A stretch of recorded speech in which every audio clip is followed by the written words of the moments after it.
Good morning student, welcome back with the next topic. और इस topic को start करने से पहले प्रीवियस टॉपिक के कॉन्सेप्ट को हम एक बार डिस्कस कर लेते हैं। इससे पहले वाले टॉपिक में हमने डिस्कस किया था कि when current carrying coil is placed in uniform magnetic field it experiences torque and torque experienced by the current carrying coil is given by IAB cos of theta. अब यहां पर ये जो थीटा है, this theta is not the angle between A and B. ये A और B के बीच का एंगल नहीं है। It is angle made by plane of the coil with the uniform magnetic field. इससे पहले वाले टॉपिक में हमने कहा था कि plane of the coil is placed at some angle with the uniform magnetic field and theta is that angle. Okay, तो यहां पर हमें इस चीज को बिल्कुल क्लियरली दिमाग में रखना है। सेकंड जो इसमें इंपॉर्टेंट पॉइंट है वो आप ध्यान दें कि coil will experience maximum torque if the plane of the coil is parallel to the magnetic field. अगर plane of the coil magnetic field के पैरेलल है, in that case theta will be 0 and torque experienced is maximum, यानी that coil will experience maximum torque. And the next topic, moving coil galvanometer, its working principle is based on this topic. The working principle of moving coil galvanometer is that when a current carrying coil is placed in uniform magnetic field it experiences torque. अब question ये उठता है कि moving coil galvanometer है क्या, galvanometer क्या होता है। तो हम बात कर सकते हैं कि ये एक सेंसिटिव डिवाइस है, करंट सेंसिटिव डिवाइस है which is used to measure or to detect small currents, यानी बहुत छोटी से छोटी करंट को भी मेजर करने के लिए, डिटेक्ट करने के लिए जो डिवाइस हम काम में लेते हैं, that device is called galvanometer. इसकी कंस्ट्रक्शन की अगर हम बात करें तो ध्यान देना, it consist of cylindrical core. इसमें एक सिलिंड्रिकल कोर है which is made up of soft iron. किसका बना हुआ है? ये सॉफ्ट आयरन का। इसके ऊपर large number of turns of insulated copper wire is bounded over it. इसके ऊपर बहुत सारे इंसुलेटेड कॉपर वायर के टर्न्स हैं। अगर किसी सिलेंडर के ऊपर हम वायर को टर्न करें तो वो जो कॉइल है, that coil appears in the shape of a rectangle. तो यहां पर ये एक रेक्टेंगुलर कॉइल है। It consist of n number of turns. इसमें टोटल नंबर ऑफ टर्न्स कितने हैं? n। Okay, core and coil arrangement is freely suspended from a torsion head with the help of phosphor bronze wire. यानी ये जो wire है वो किसकी है? Phosphor bronze wire. यानी ये जो पूरा अरेंजमेंट है कोर और कॉइल का, ये इस वायर से लटका हुआ है, फ्रीली सस्पेंडेड है। ओके, अब आप ध्यान देना, one end of the coil is connected to this wire, suspension wire, and second end of the coil is connected to a hair spring. अब आप ध्यान दें कि this coil and core arrangement it is placed in between two strong concave poles. अब concave poles क्या होते हैं वो आप समझने के लिए आप एक सिंपली मैं यहां पर सामने एक बुक यूज कर रहा हूं। अब आप ध्यान देना, ये जो शेप है, ये shape bending shape is called concave shape. Okay, अब साइड से अगर हम टॉप व्यू देखेंगे तो वो हमें कॉन्केव नजर आएगा, लेकिन साइड से हम देखेंगे तो वो हमें स्ट्रेट एज नजर आएगी। इसलिए यहां पर इस कॉन्केव पोल को मैंने स्ट्रेट रिप्रेजेंट किया हुआ है। तो these are the two strong concave poles, north and south poles. Okay, and this whole arrangement is placed in between two concave poles. अब क्वेश्चन ये उठता है कि इस कॉन्केव पोल का क्या यूज है, या इस सिलेंड्रिकल सॉफ्ट आयरन का क्या यूज है। These concave poles and the cylindrical core, they are used to produce radial magnetic field. अब क्वेश्चन ये उठता है कि रेडियल मैग्नेटिक फील्ड क्या होती है। तो अब आप ध्यान देना, अगर इसके हम, ये तो साइड व्यू है, अगर इसका हम टॉप व्यू बनाएं तो वो टॉप व्यू हमें ऐसा नजर आएगा। ये कॉन्केव पोल्स हैं, north and south pole, and ये इसके बीच का जो रीजन है वो आपको नजर आ रहा होगा। जो सिलेंडर का टॉप है वो आपको एक सर्कुलर शेप में नजर आएगा, और ये जो कॉइल की जो एज है वो आपको एक स्ट्रेट फॉर्म में नजर आएगी in case of top view of the moving coil galvanometer. Okay, अब यहां पर आप ध्यान देना कि अगर कॉइल इसके अलोंग है, even in that case it is parallel to the magnetic field. अगर ये टर्न होती है तब भी ये मैग्नेटिक फील्ड के पैरेलल, और ज्यादा टर्न होगी तब भी ये मैग्नेटिक फील्ड के पैरेलल होगी। यानी कि radial magnetic field is that magnetic field in which the plane of the coil is always parallel to magnetic field. And we know that in case when coil is placed parallel to magnetic field it experiences maximum torque. तो एक तरह से हम बोल सकते हैं कि radial magnetic field के केस में the coil will always experience maximum torque, यानी उस कॉइल पर हमेशा मैक्सिमम टॉर्क लगेगा। इस मूविंग कॉइल गैल्वेनोमीटर पर एक मिरर भी अटैच्ड रहता है। इस सस्पेंशन वायर पर एक मिरर अटैच्ड है जिसका काम है कि इस कॉइल में कितना डिफ्लेक्शन हो रहा है उसको मेजर करना। और ये जो एक्सपेरिमेंटल सेटअप है उसको हम बीएससी में या एमएससी में यूज करेंगे। अब आप ध्यान दें, अब क्वेश्चन उठता है कि इस कॉइल से करंट कैसे पास की जाए। तो यहां पर मैंने उस पार्ट को रिप्रेजेंट नहीं किया है, this torsion head and this hair is spring, it is connected to any external circuit in order to pass current through the coil. Okay, अब इसको समझने के लिए आप ध्यान दें कि as soon as we pass current through the coil, जैसे ही हम coil से current को pass करेंगे, what happens? It will experience torque, and we know that torque experienced is equal to n times of I A B cos of theta. n हम क्यों use कर रहे हैं? Because it consists of n number of turns, and in this case as the magnetic field is radial magnetic field, magnetic field कैसी है? radial magnetic field है, the plane of the coil is always parallel, कैसे भी turn हो इसका जो plane है हमेशा मैग्नेटिक फील्ड, अगर ये इस तरह से भी है तब भी ये इसके पैरेलल आ जाएगा।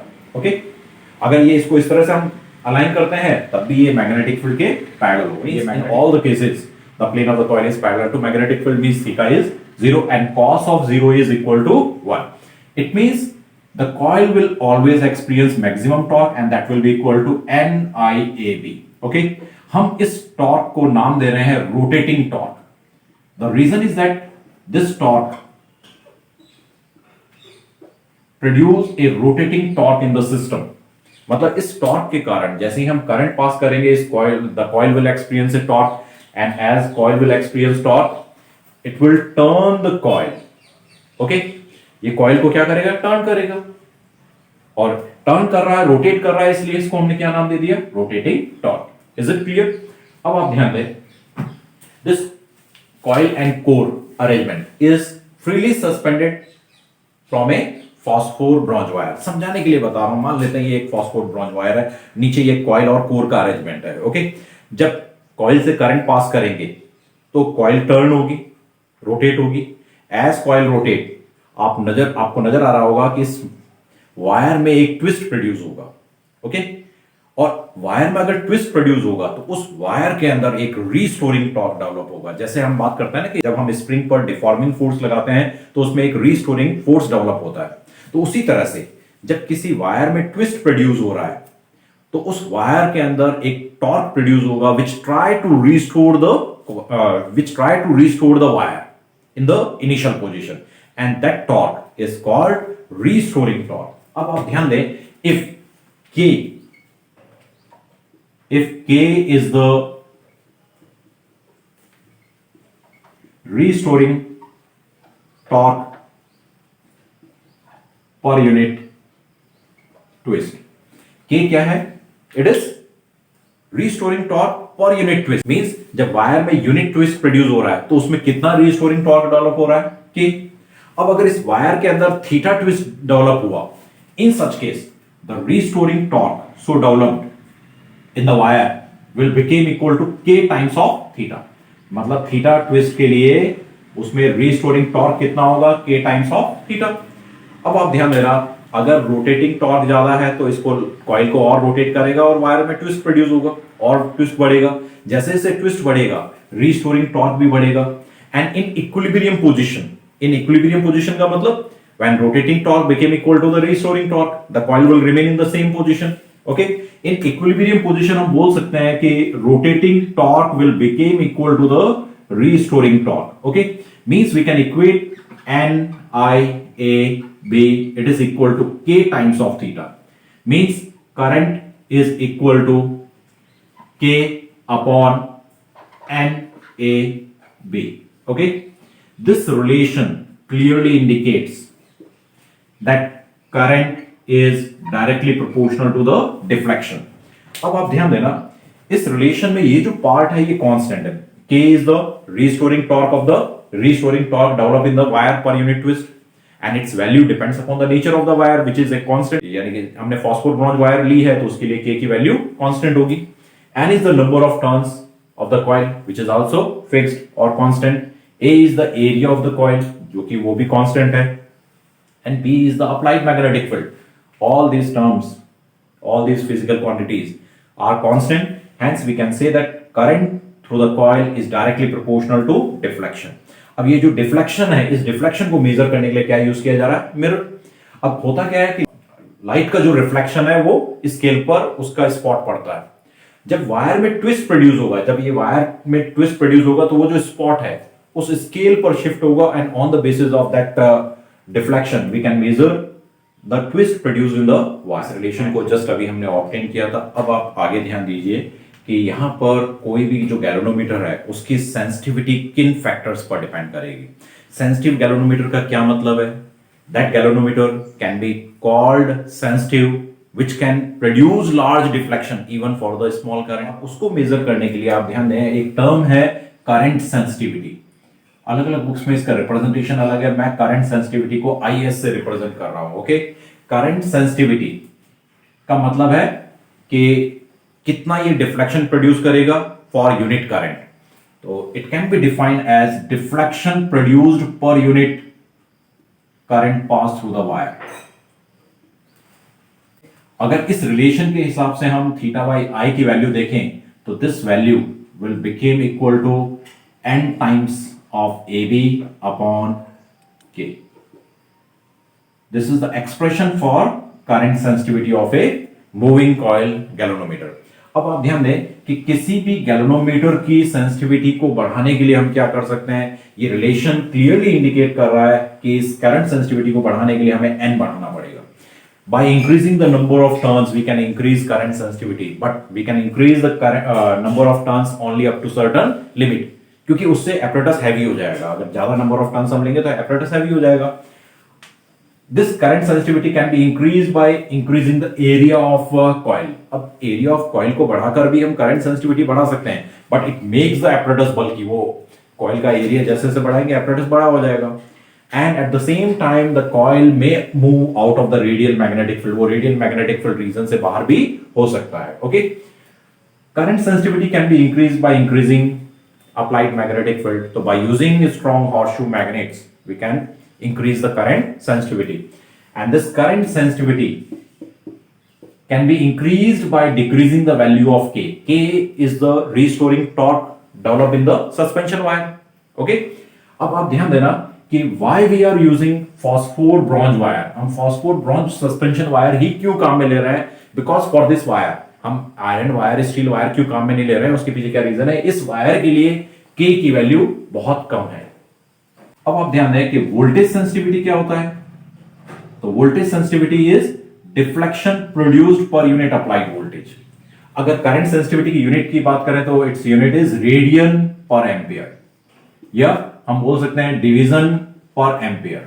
दोनों तरह के यूनिट्स हम यूज कर सकते हैं. इफ द एंगल इज और twist is given in terms of radian we can write radian per ampere, और if it is given in terms of division we can write division per ampere. Okay, voltage sensitivity का मतलब deflection produced in the moving coil galvanometer per unit applied voltage.